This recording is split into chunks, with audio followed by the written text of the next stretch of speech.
clashes to talk about, direct response to the clashes that Mitsushi-san set up, which I believe were correct. First of all, I want to talk about how mitigatable are the harms to companies, and actually rather I want to flip this argument by saying that when you select the subjective criteria based on obesity, which has literally nothing to do with the intellect of individual, but rather these companies will see the obese person and actually narrow down the pool of like smart people who can actually for example create new innovation for company, you're also hurting the entire profit of their company, you're also hurting the current shareholders, right? That's why their harm is not mutually exclusive, and we expect them to engage without analysis, right? Secondly, we want to talk about the individuals, right? They still haven't engaged with our deep analysis about how those things that you cannot change are a result of the structure of capitalism in society. We think that their policy perpetuates people to resort to these coping mechanisms when they are using the subjective criteria, right? So we think that, and we prove to you why the vicious cycle will exist when all companies seeking advantage will try to put really heavy, will try to discriminate based on this possibility, which means that all those individuals who actually belong to those lifestyle choices will have to use more coping mechanisms, worse for individual, right?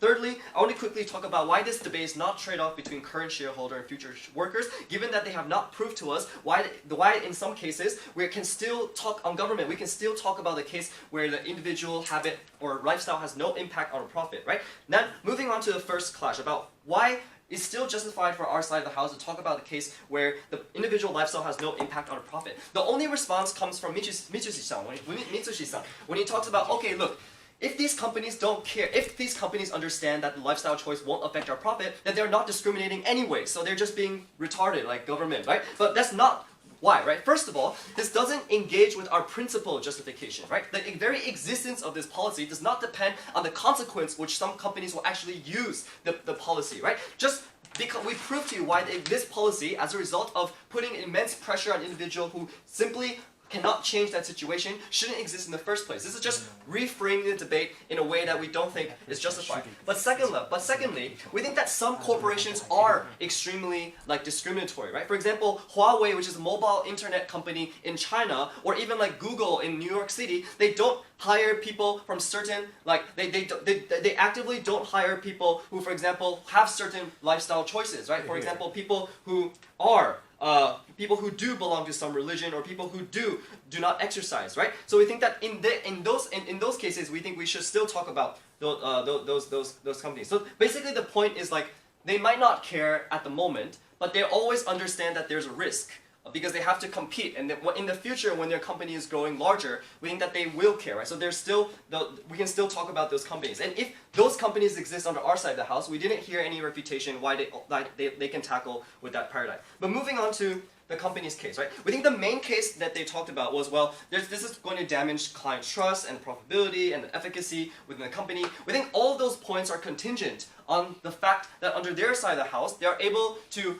create human resources within the company that are better able to be responsible, right? Well, first of all, we don't think that obesity and lifestyle choices are indicator of your responsibility, because we told you that those things are extremely hard for you to change. We think individuals who are smokers, for example, have already tried to change it, but because they face the structural obstacle of society, because they face stress, because they have no time to do so, we think that they're still responsible people, they just have this failure, right? So there's no connection between why, under their side of the house, they can say that the individual will be less responsible and damage company. But we want to flip this argument, because we think that at the end of the day, they are going to exclude a lot of intelligent people, right, who just happen to be obese, right? For example, Sakurai-san will not be able to get into Google or go into other company. But Sakurai-san is extremely intelligent. Maybe he can invent the next technology. So under their side of the house, they're damaging all the profit of the company because they do not hire the best person to fit in that house, right? And also, this is not a debate about current shareholder versus future worker, because this trade-off just doesn't exist, because they haven't proved to us why